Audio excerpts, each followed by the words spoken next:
come to you, they like want to write that check, they want to pay the money, but you don't accept just anyone. So like, no, we don't. what gets you, you know, a rejection? Like say someone walks in today, like why wouldn't you accept someone? Let me tell you what just happened last week. So, you know, when we continuously have, when we do what we call a strategy session, like a consultation, if you will, as soon as they come in. And first of all, we have to, we're marketing professionals by trade, right? We were executives in marketing and advertising. So we have to see if there's a canvas for us to work with. Let's just start there. So that's slightly a component because we feel like we can pretty much help everybody if they're willing. But when they come to us and we ask them, you know, so what was your contribution to the failed relationship? And they're like, nothing. I mean, he just wouldn't get right, or I was like, okay, there's got to be something that you contributed to. Like, what was your responsibility in it? And if they have nothing to say or to contribute about that, or if they when we're giving them feedback and they have a reason, like they're debating what we're saying and challenging everything that we're saying, we can't help you because you're not going to listen. We can't help you. Yeah, I would say bad attitudes too. Yeah. I mean, a lot of times these women, they have a lot of disposable income. So they're used to telling people what to do, you know, telling everybody which way to go and all of that stuff. And so when they come in there and they started telling us what to do, and you can't manage this, you know, before you got here, then it's going to be like pulling teeth. Like it's really like carrying baggage for people who are not listening. So if you're not listening in our first like hour, you're not the ones for us. It's too much work. David, I'm sorry. Kelli and I will be texting each other on these via Zoom. We can't help her. Can't help her. She ain't it. Yeah, no. It's almost like people are their own worst enemies, right? Like they're just, they want it. And I believe people want it, but they don't realize like you're just getting in your own way and they just can't see that. Yeah. And if you're not listening, I mean, what are we supposed to do? You want us to come in. We don't have some crystal ball. Like this is a joint effort, right? So if you're not willing to make any changes and you want to keep on doing things the way you've been doing it, what are we here for? You know, it doesn't even matter about the money. Like we'd almost give the money back if there were refunds, but there aren't. Yeah, right. There are no refunds. No, because it's our time. Our time is valuable and you're wasting it. No, we're not. No. What percentage do you accept? Like, say someone comes, like, how many people get accepted? Yeah, it just depends. So and we get inquiries like every day, even before the show. Like we had like inquiries are coming in on a daily basis because we wrote for a national publication, so that would bring in inquiries, and we've done a lot of media, so of course that would bring in inquiries. And so out of the week, we might accept maybe 60% of the ones that would come in, because but here's the thing, these women were ready. They were like, you know what, like Kelli said, I have climbed and climbed and climbed, and I am here in my career. This area, I just can't get it together. I can't get it right. And I'm humbling myself for help. And so we applaud them for that. When they come to us and they're ready, wonderful. When they come to us and say, just send me on some dates and I don't really need the coaching, then no, we can't help you. What about, so someone comes, you do the coaching, the image consulting, like now they're ready to go on the date. What are the common mistakes people make, like when they're actually on the date? Well, you probably even saw one of the mistakes even played out on the last episode.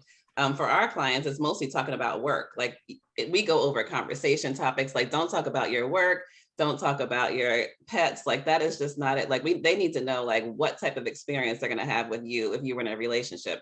But for whatever reason, it just goes back to like an interview. They're going over work, it's just boring. Like we don't, boring, sends us back to the drawing board. So the good thing is we get like feedback from the date, and then they keep saying like, I couldn't get a word in, or she was boring, or I can't really, then we have to go back to coaching. Yeah, it's, and it's interesting because they just tell us, they were like, our client will come back and say, I thought the date went well. I smiled and I was like, well, did you tell him anything? And we talked to him and he was like, it didn't go well. It did not go well. Yeah, no, I don't know anything about her at all.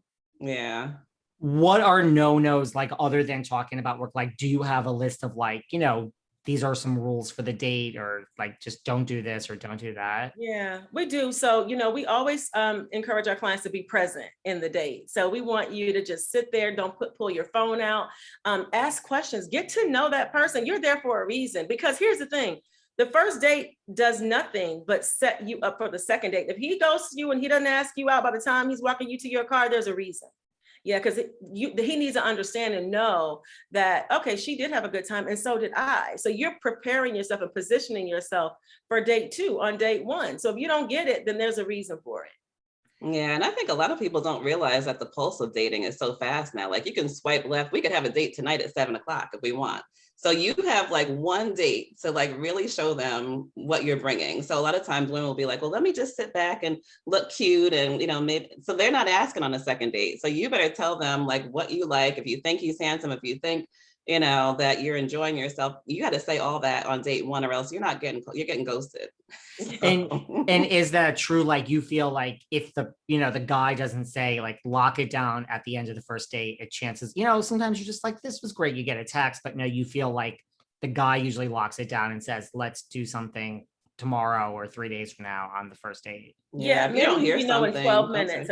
I'm sorry. I was gonna say men usually know in 12 minutes if they're going to spend time with you again. Wow. Now I'm just asking for a friend, of course. This isn't for me, but since I have the matchmaking duo here today, I'm gay, I date men, whatever. But let's just talk about a few things on getting really drunk on the first date. How bad is that? I'm assuming you're not going to say that that's such a great thing. It's probably not a great thing, although we have had a couple of clients that have just let their hair down. They needed a few drinks. They were really kind of stuffy. And so they did. But yeah, getting real drunk on the first date is but having a few drinks may not be a bad idea, especially if you need to loosen up and, have some conversations other than like work.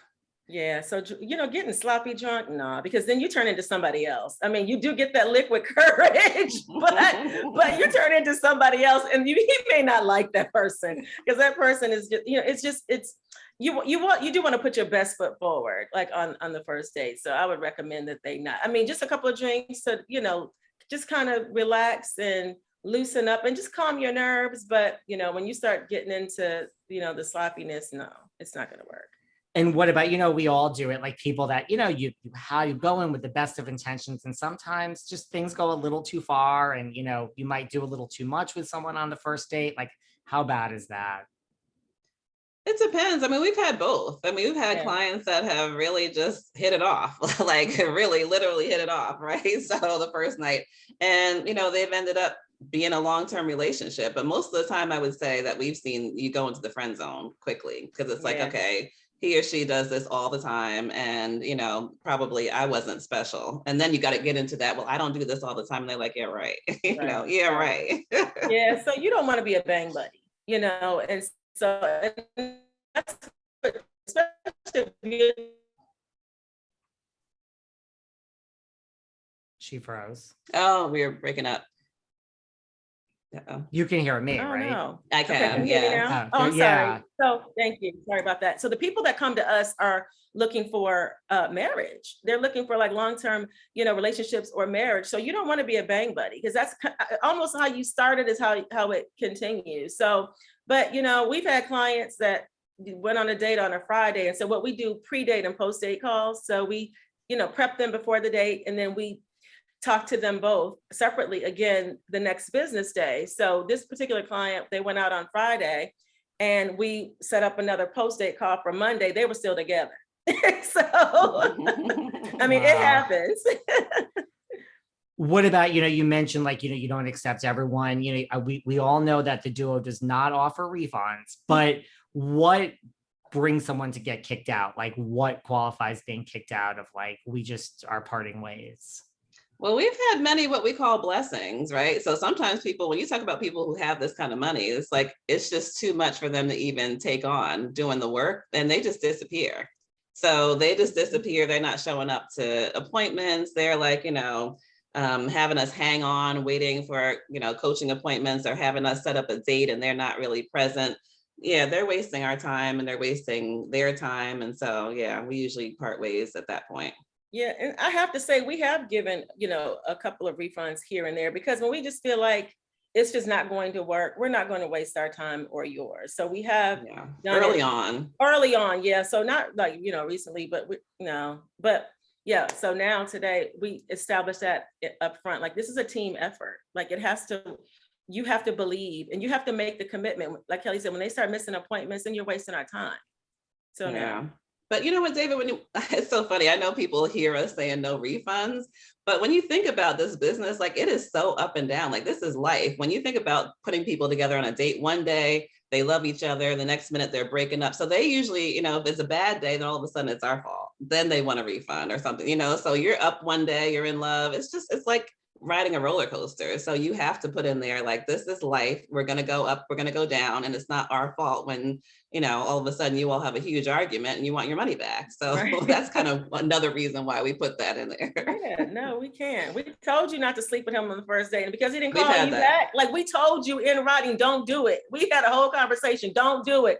You all hot and bothered and you do it. And now he don't call you back. And now it's our problem. It's not. Right. And people are probably just taking their frustrations out on you too, because they really want to find someone. And it's They do. We can't make somebody like you. No. I wish we could. We can't.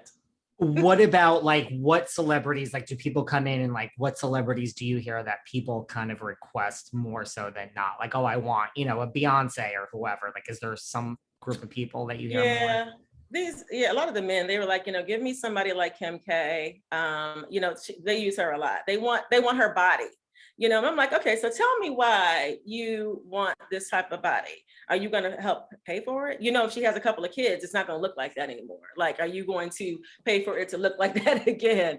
They're like, no, I feel like if she's not shaped like that with the waist to hip ratio, I might cheat on her. I was like, you're not right for us either. Yeah. We even had someone say he wants a Jessica Rabbit type of thing. We get all kind of crazy requests, but whatever, no judgment. No judgment. And you get Kim K almost that's right up there as far as the body for men. Oh yeah, definitely. Yeah. I mean, they love her. She's hippie. She has a big butt. She has nice breasts. I mean, she's shapely. Women want to look like her. So, if I had a body like Kim K, I'd stay naked. Seriously. If I had a body like Kim K, I'd stay naked too. So there you go. Me too. So I get it, but no. What about the men? I mean, what about the women? Is there a man that they request in Hollywood that you hear more so than not? I would say Idris Elba. They love that, the fact that he's, strong and strapping and, of course, the accent and all. They love that. I mean, but then again, I think on both sides, you have to also be active and work out and everything to command these things. So it's a lifestyle to get there. So again, behind the scenes, we're like, okay, but can you command that? Are you going to be working out with him? No. They're like, no, I want him to encourage me to work out. That's exactly what they say. He's not doing that. And neither is she. Right? They're already going to the gym. They're not pulling you out of the bed to go to the gym. So, we have a lot of real down to earth conversations with people. You're like, this just isn't going to work. No. What about on Love Match Atlanta? I don't know what episode it was. One of you said, when you guys first got into the business, you were encouraged not to actually help Black women because you were told they're going to be more difficult. Talk to me about that. Yeah, so we were encouraged to, the industry standard though is pretty much, Caucasian, let's just say what it is. And they really